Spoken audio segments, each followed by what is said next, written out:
నమస్కారం మేడం. చెప్పండి. ఇట్లా ఉంది. ఎట్లా అంటే ఇప్పుడు నేను సిమ్ తీసుకుంది. సిమ్ తీసుకుని మీ పేరు చెప్పండి. నా పేరు అలీపాషా. అలీపాషా గారు చెప్పండి. ఇట్లా మా తమ్ముడు సిమ్ తీసుకుంది. ఓకే. నిన్న యాక్టివేట్ అవుతుందా అండి? ఇది ఆల్రెడీ మీకు యాక్టివేషన్ లోనే ఉంది కదండి. చెప్పేది వినండి ఒక నిమిషం. మొన్న తీసుకుంది, నిన్న అవుతుంది అని చెప్పింది. ఓకే. అయితే నిన్న అవుతుంది, మొన్న తీసుకున్న రోజు అయింది. ఓకే. ఇది మన ప్రాబ్లం అవుతుంది అని చెప్పి భయం ఉంది.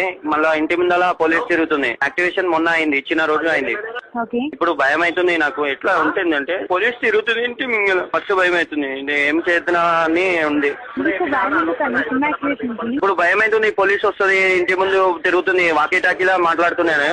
పోలీసులు భయం ఎందుకండి మీకు ఆల్రెడీ యాక్టివేషన్ కి పోలీసులు భయం ఎందుకు? ఇది ముందే యాక్టివేషన్ అయింది కదా, ఎవరన్నా చేసిరేమో అని భయం అవుతుంది. పోలీసు వాళ్ళు ఇంటికాడ తిరుగుతున్నారు. నైట్ 12-1 గంటలకు పెట్రోల్ వ్యాన్ వచ్చి ఒకటే తిరుగుతున్నారు సైరన్ కొట్టుకుంటూ. సార్ పోలీసు వాళ్ళు ఫారెన్ కొట్టుకుంటూ తిరిగినా సరే మీకేం కాదండి. అది భయం అవుతుందండి. ఇట్లా ఏం అర్థమైతలేదు. అసలు ఎందుకు భయం ఎందుకండి నాకు అర్థం కాలేదు. ముందే ఇంట్లో ఫుల్ ప్రాబ్లమ్స్ ఉన్నాయని. మొన్ననే మా నాన్నమ్మ చచ్చిపోయింది. ఏంటండి? మొన్ననే మా నాన్నమ్మ చచ్చిపోయింది. ఇట్లా ఫుల్ ప్రాబ్లమ్స్ ఉన్నాయి ఇంట్లో. నాకు ఇక్కడ అర్థమైతలేదు. మా తమ్ముడు చెప్పి ఏడుస్తుంది, ఏం చెప్పలేదు. మొన్న యాక్టివేట్ చెప్పి పోలీసులు తిరుగుతారు. ఏం చెప్పింది? ఒక్క నిమిషం ఆలోచించండి. మీది ఇట్లా అయితే ఎట్లా ఉంటుందండి?